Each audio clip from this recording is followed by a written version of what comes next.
In a fantasy land where 9 different races share the world, beast folk, dwarves, elves, dark elves, dragon people, oni, centaurs, demonkin, and humans, a young human named Light begins his journey. His family has always struggled, so he leaves his village hoping to earn enough power and money to change their lives. When Light reaches the great city, his excitement fades fast. People glare at him simply because he's human. Ignoring the insults, he walks into the Adventurers Guild to sign up. Since he's new, he gets the lowest rank, F rank. The receptionist asks whether he has a special ability, and Light proudly says yes, an ability called Unlimited Gotcha. She's confused, so Light shows her. He clicks his device expecting something cool, but it spits out a bent fork. Embarrassed, he tries again and gets a rotten apple, then a piece of moldy bread. The girl gets tired of watching him pull out garbage and simply hands him his guild card. Still determined, Light grabs his first job, but he can't read the quest board because most humans in this world never learn. The receptionist helps him pick a few beginner tasks. They pay almost nothing, but Light doesn't complain. He works non-stop until evening, earning barely enough to sleep indoors. Just when he thinks he can finally rest, a group of beast folk thugs crash into him. They blame him for dirtying their clothes and steal all his coins. Light begs for his money back,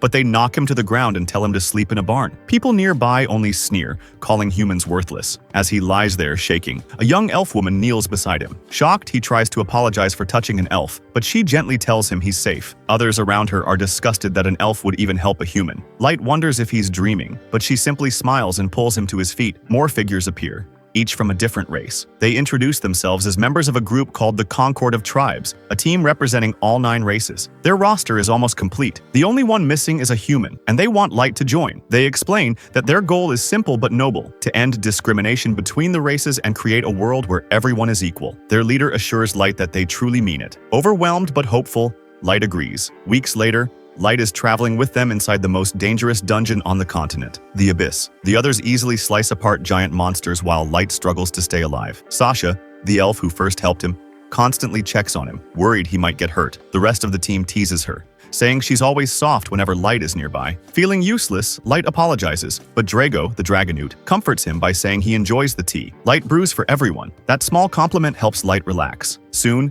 they reach an area with only one path. Light thinks they're stopping for a break and cheerfully offers to make tea. But before he can finish his sentence, Drago coldly announces that Light is expelled from the group. Light laughs nervously, thinking it's a joke, but the others harden their expressions. Guru says Light is dead weight. Sasha, who used to act kind, calls him annoying. They insult him openly, mocking humans and calling him useless. Confused and heartbroken, Light asks what's going on. Drago finally explains. They were only pretending to be nice because Light's strange ability made the higher leaders suspicious. They thought he might be someone called a maestro, so the team brought him along to observe him. But after watching him fail again and again, the leaders decided Light isn't the maestro, which means they don't need him anymore, and they don't plan to let him walk away. Before Light can react, Guru slashes his face and panic floods his body. Light tries to escape, but there is nowhere to go in this deadly dungeon. Sasha fires an arrow straight through his leg, pinning him down. Guru laughs, saying hunting humans is his favorite pastime. Sonia joins in, calling human screams her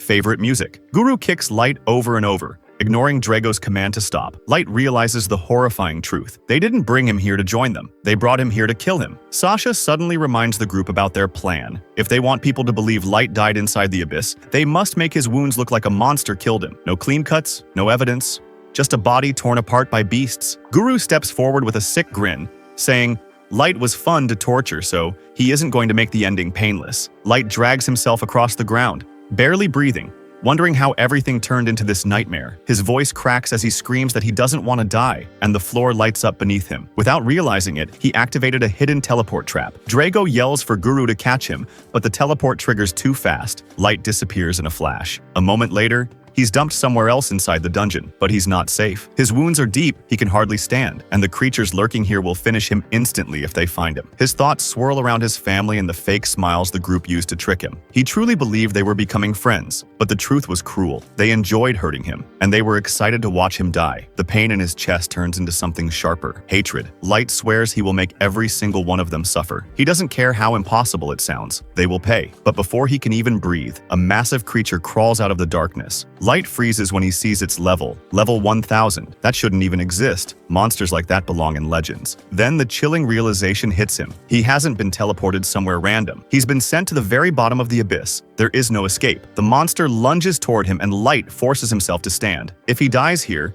his revenge dies with him. He has one thing left, his unlimited gacha. So he activates it. Once, twice, over and over. He begs silently for just one miracle. Then, for the first time ever, the device bursts with blinding light. The monster swings, and a voice echoes through the dungeon, declaring that no harm shall reach its master. A girl materializes out of the glowing card and instantly destroys the level 1000 beast like it was nothing. Dust fills the air, and when it clears, she kneels before Light. She gently heals his wounded body and respectfully apologizes for doing so without asking first. Worried the injuries might ruin his handsome face and pearl-like skin, Light stares in shock. Every wound is gone. She asks him to tell her his name so she can serve him properly. When he says he's Light, she bows her head and pledges her life to him. She explains that she is May, known as the Ever-Seeking Maid, and her level is 9,999. Light can't believe it. A card this powerful came from his so-called useless ability? May insists she is no accident. With his permission, she checks his gacha using appraisal magic. After a moment, her eyes widen. She reveals that Light's ability has been sealed behind a strong concealment barrier. No one below her level could have ever detected it. She explains that unlimited gacha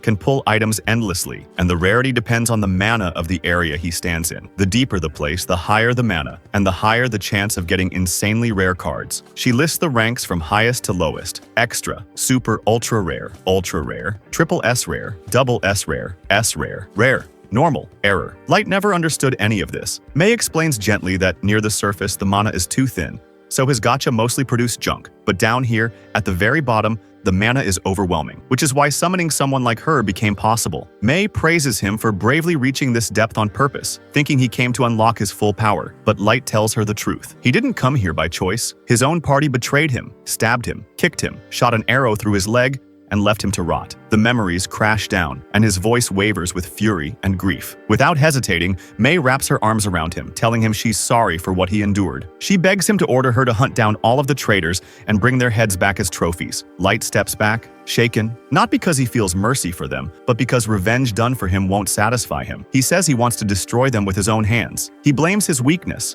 not just their betrayal. He wants to become strong enough to take everything from them the same way they took everything from him. May doesn't question him. She simply bows and says his goal is now her goal, and she will help him rise as high as he needs to. With renewed resolve, Light uses his unlimited gacha again, this time fully understanding its potential. He vows to master it, gain power, and build something mighty enough to crush the ones who betrayed him. 3 years later, deep inside the abyss, Light has created a vast kingdom. Giant cities, busy markets, and peaceful citizens fill the underground world. Light stands among his loyal maids, praising their hard work. They adore him so much that their devotion borders on obsession. One maid even says she'd sacrifice anything just to sniff his feet. May quickly asks for permission to discipline them for their outrageous behavior, but Light laughs softly and tells her it's fine. They're just overly loyal. As Light walks through his empire, people greet him warmly and offer him food or gifts. Even those who are struggling approach him openly, knowing he'll help them. Light promises to fix any shortages, and May immediately steps forward to handle everything, determined to keep the kingdom running perfectly for him. Over the past 3 years, Light's underground nation has grown so massive that he realizes it might soon need a totally new system of government just to function properly. But before dealing with that, he checks up on his strongest fighters, each one summoned from a level 999 super ultra rare card. May gives him the rundown. Ayuki is currently exploring the outer borders of the abyss, a place where terrifying creatures roam freely. But Light doesn't worry much about her. Ayuki is a genius beast tamer, and nothing in that wilderness can scare her. Aaliyah, meanwhile, is locked away in her labs, crafting new spells to match Light's long-term goals. Light hopes she's not overworking herself, because he has given her more responsibilities than most people could handle. Nazuna is patrolling the castle as usual. She's the perfect close combat warrior, always ready to body shield Light if danger strikes. May admits Nazuna isn't exactly known for her brain power, but she is easily the funniest and most cheerful person around. Later, back at the castle, May gets irritated when she spots someone waiting right outside Light's room. It's Jack, the warrior with the insane level of 7,777. May scolds him for being informal, insisting he should show more respect to Light, but Light waves her off with a smile. He doesn't mind. He sees Jack more like an older brother anyway. Light and Jack head outside to train seriously. Light warns him that today he's not holding back at all. Without waiting, Light dashes forward and punches Jack straight in the stomach. Jack staggers but laughs, saying blows like that would crush most people, but not him. There's a reason he's called the Iron Blood Wall. Their training gets more intense as we shift back into the castle. Nazuna proudly walks through the halls, telling the other maids she's on a special assignment directly from Light. They shower her with praise, and she tries to act humble even though she's glowing with pride. When Nazuna asks where she should patrol next, the maids nervously mention a certain restricted area. That area turns out to be Light's bedroom. May is confused when she finds Nazuna knocking there. Nazuna insists she's just doing an inspection. May calmly explains that the room is already secure, but Nazuna points out that Light isn't home, so she sees no harm in checking inside, and also wonders why May was in there herself. May quickly claims she was just cleaning, like every hardworking maid should. Nazuna shrugs and walks in. Inside, she looks around suspiciously. The bed sheets are wrinkled like someone had been rolling around on them. The pillows look pressed in strange places, like someone was lying down, kicking their legs,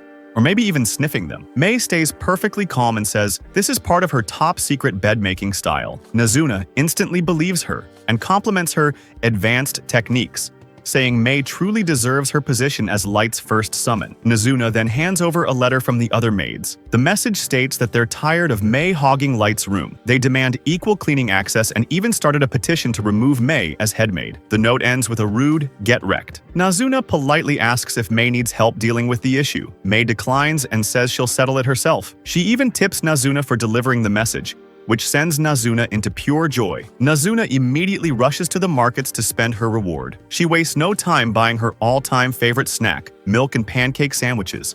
She stuffs her mouth happily and wanders into the hall, where she unexpectedly bumps into Ayuki, who is already back from her mission. Nazuna is confused, thinking Ayuki should still be in the forest area. Ayuki answers with her usual cat-like meows. Sadly, Nazuna can't understand a single word. Only Light can. Nazuna tries to translate anyway. First, she assumes Ayuki wants her help cutting trees. Wrong. Then she guesses Ayuki met a monster too strong to defeat. Also wrong. Eventually, Nazuna admits that even though Ayuki was summoned earlier, she still looks older and stronger. She tells Ayuki that she can rely on her anytime, saying it with full confidence. Fed up, Ayuki finally speaks normally and explains she already finished the job. She didn't even see a single threat and returned only to hand in the part of the map she completed. Later, Nazuna finishes her patrol and starts feeling a bit lonely since she hasn't seen Light all day. When nobody is watching, she sneaks into the throne room and climbs onto Light's grand throne. She imagines how cool he looks sitting there and quietly wishes he were around. But her daydream ends abruptly when she accidentally snaps off a small wing from the throne's angel design. She panics,